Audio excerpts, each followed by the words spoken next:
আসসালামু আলাইকুম। আশা করি আপনারা সবাই ভালো আছো এবং সুস্থ আছো। আজকে আমরা এই ভিডিওতে আলোচনা করব, তা তো তোমরা দেখে নিয়েছো। আজকে আমরা এই ভিডিওতে আলোচনা করব নেগেটিভ সেন্টেন্স নিয়ে।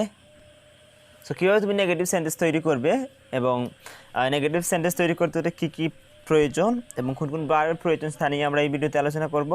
সো আশা করি এই ভিডিও সবার কাছে খুব ভালো লাগবে এবং সবাই খুব ভালোভাবে বুঝতে পারবে। সো আর দেরি না করে চলো ভিডিওটি শুরু করা যাক। So let's get started. So আমরা এই ভিডিওতে আলোচনা করব how to make a negative sentence. So কি তৈরি করব? How to make a negative sentence. So আমরা তোমরা বলবে স্যার আমরা তো এগুলো পারি, কেন আমরা শিখবো? কিন্তু তার ভিতরেও কিছু কিছু জিনিস রয়ে গেছে যা তোমরা জানো না, তাই আমি এই ভিডিওটি শুরু করতে চাচ্ছি প্রথম থেকে। এবং যারা বিগিনিং প্রথম থেকে ইংলিশ শিখতে চাও, যেমন ও লেভেল থেকে যারা বা জিরো লেভেল থেকে যারা ইংরেজি শিখতে চাও তাদের জন্য এই ভিডিও। এবং এই ভিডিও আশা করি তোমাদের খুব উপকারী হবে এবং তোমরা অনেক কিছু শিখতে পারবে। সো আর দেরি না করে শুরু করা যাক। সো আমরা এখন কয়েকটি সেন্টেন্স দেখব, তারপর তোমরা বুঝতে পারবে। সো এখানে প্রথম সেন্টেন্সে I am not a singer. So তোমরা এখানে কীভাবে বুঝবে এটা নেগেটিভ সেন্টেন্স? কারণ এখানে নট আছে।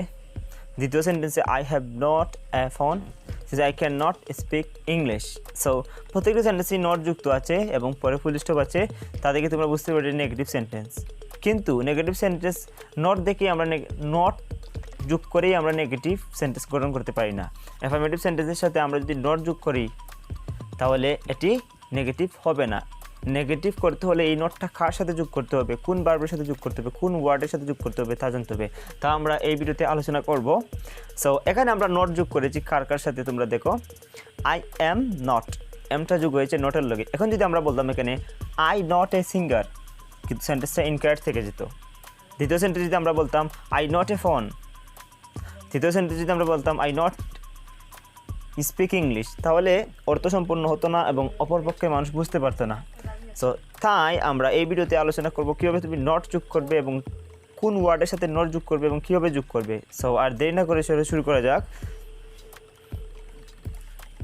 সো এগুলো জানার পূর্বে আমাদেরকে কয়েকটি ভার্ব জানতে হবে। সো এখানে তুমি কয়েকটি ভার্ব জানতে হবে। To be verb, to have verb, modals verb. So তোমরা কি জানো টু বি ভার্ব কোনগুলা, টু হ্যাভ ভার্ব কোনগুলা, দেন মডেলস ভার্ব কোনগুলা? যদি জানো তাহলে থ্যাংক ইউ, এবং যারা জানো তারা শিখে নাও। To be verb am is are was were, এবং এখানে তুমি ফিট করতে পারবে will be, shall be. So এখানে একটি বিষয় মাথায় রাখতে হবে, এম ইজ আর হচ্ছে present indefinite tense, am is are হচ্ছে প্রেজেন্ট টেন্স, ওয়াজ ওয়ার দ্বারা ফার্স্ট টেন্সকে নির্দেশ করে। এখন যদি আমরা পরবর্তীতে যোগ করি বি ভার্ব হিসাবে শ্যাল বি, উইল বি, এগুলো হচ্ছে ফিউচার টেন্স হিসাবে বিবেচনায় আসবে। সো আশা করি তোমরা এগুলো মুখস্থ রাখবে। আমরা হাবোধক, নাবোধক, প্রশ্নবোধক এবং বিভিন্ন ক্ষেত্রে এগুলো আমরা ব্যবহার করব। সো দেন আমরা আলোচনা করব টু হ্যাভ ভার্ব। দ্বিতীয় সারিতে আছে have, has, then had. So এখানে হ্যাভ হ্যাজ প্রেজেন্ট টেন্সকে নির্দেশ করে, হেড দ্বারা ফার্স্ট টেন্সকে নির্দেশ করে, এবং আমরা যদি ফিউচার টেন্সকে নির্দেশ করতে চাই তাহলে আমরা এখানে উইল হ্যাভ ব্যবহার করব। সো হ্যাভ, হ্যাজ অর্থ হচ্ছে আছে, এবং নাম্বার এবং পার্সন অনুযায়ী এগুলো বিভিন্নভাবে ব্যবহৃত হবে। এবং দেন হ্যাড অর্থ হচ্ছে ছিল। এখন যদি আমরা উইল হ্যাভ লাগাই তাহলে থাকবে। সো আশা করি তোমরা এগুলো বুঝতে পেরেছো। দেন আমরা আলোচনা করব modals verb. So can, could, may, can, could, shall, should, will, would, may, might, আরও অনেকগুলো ভার্ব রয়েছে। আমরা এখানে কয়েকটি স্যাম্পল নিয়ে এসেছি। সো ক্যান হচ্ছে পারা, অ্যান্ড কুড হতো পারতাম, অ্যান্ড ক্যানের first form could. Then shall অর্থ করব, এবং শেলের ফর্ম হচ্ছে শুড, উচিত, উইল, দেন উড, থাম। সো আশা করি তোমরা সবাই বুঝতে পেরেছো। কিন্তু এরপরও আরেকটি ভার্ব রয়ে গেছে, সেগুলো হচ্ছে auxiliary verb. So auxiliary verb, so according to tense অনুযায়ী এটি হয়। যদি প্রেজেন্ট ইনডিফিনিট টেন্স হয় তাহলে আমরা এখানে অক্সিলারি ভার্ব হিসেবে নিয়ে আসবো ডু এবং ডাজ। প্রেজেন্ট কন্টিনিউয়াস হলে এম ইজ আর, এবং প্রেজেন্ট পারফেক্ট হলে have, has, then present perfect continuous হলে have been, has been. So এটি হচ্ছে টেন্স অনুযায়ী, তাই আমি দিয়েছি অ্যাকর্ডিং টু টেন্স। সো আশা করি তোমরা সবাই বুঝতে পেরেছো। চলো পরের সফটওয়্যারে চলে যাওয়া যাক। আমরা সেন্টেন্সের সাথে স্ট্রাকচার ম্যাচ খাইয়ে দেখাবো যাতে তোমরা খুব ভালোভাবে বুঝতে পারবে। সো এখানে দেখে নাও, প্রথম স্ট্রাকচারটি আমরা এখানে লিখেছি subject plus to be verb and to have verb plus not noun and adjective. So এটা মাথায় রাখতে হবে, be verb then have verb যখন আমরা নেগেটিভ সেন্টেন্সে ব্যবহার করব। সো বি ভার্ব তো তোমাদের মনেই আছে, am is are was were will be shall be. Then have verb এখানে হ্যাভ হ্যাজ প্রেজেন্ট টেন্সকে নির্দেশ করে, হ্যাড ফার্স্ট টেন্সকে নির্দেশ করে, দেন উইল হ্যাভ ফিউচার টেন্সকে নির্দেশ করে। সো বুঝতে পেরেছো, subject plus be verb then have verb plus not noun then adjective. So এখন আমরা যদি কয়েকটি সেন্টেন্স নিই তাহলে তোমাদেরকে be verb then have verb বুঝতে সহজ হবে। সো আমরা প্রথম সেন্টেন্সটি নিচ্ছি, I am not a singer. So এখানে এমটি হচ্ছে বি ভার্ব থেকে আমরা নিয়ে এসেছি। সো আমরা এই স্ট্রাকচার ফলো করছি, সাবজেক্ট হচ্ছে এখানে আই, দেন এম হচ্ছে verb be verb, then not তো নেগেটিভ সেন্টেন্স তাই, দেন এ সিঙ্গার, এখানে সিঙ্গার একটি নাউন। সো কোনো কিছুর নামকে মানে গায়ক একজন সিঙ্গার, গায়ক হচ্ছে একটি নাউন। সো তাই আমরা এই সেন্টেন্স দ্বারা এই স্ট্রাকচারকে ফলো করছি। তো তাহলে বুঝতে পেরেছো। সো এখানে আরেকটা বিষয় রাখতে হবে, এখানে এমটি হচ্ছে মেইন ভার্ব, এখানের এমটি হচ্ছে মেইন ভার্ব, আর এখানে আমরা এ সিঙ্গারকে কমপ্লিমেন্ট হিসাবে ধরতে পারি।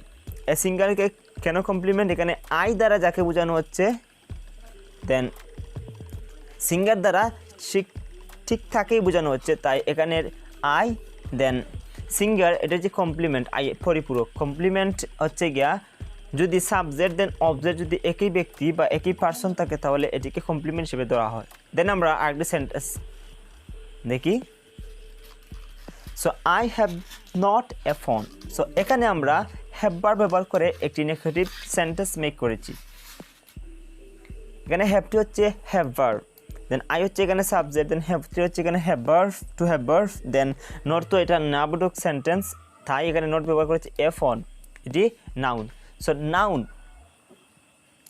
সো আমরা এখানে অ্যাডজেক্টিভ লিখেছিলাম কিন্তু অ্যাডজেক্টিভ দ্বারা কোনো উদাহরণ দেই নেই। সো অ্যাডজেক্টিভ দ্বারা যদি আমরা এখানে একটা উদাহরণ দিই তাহলে এটা দাঁড়াবে I am not a good student.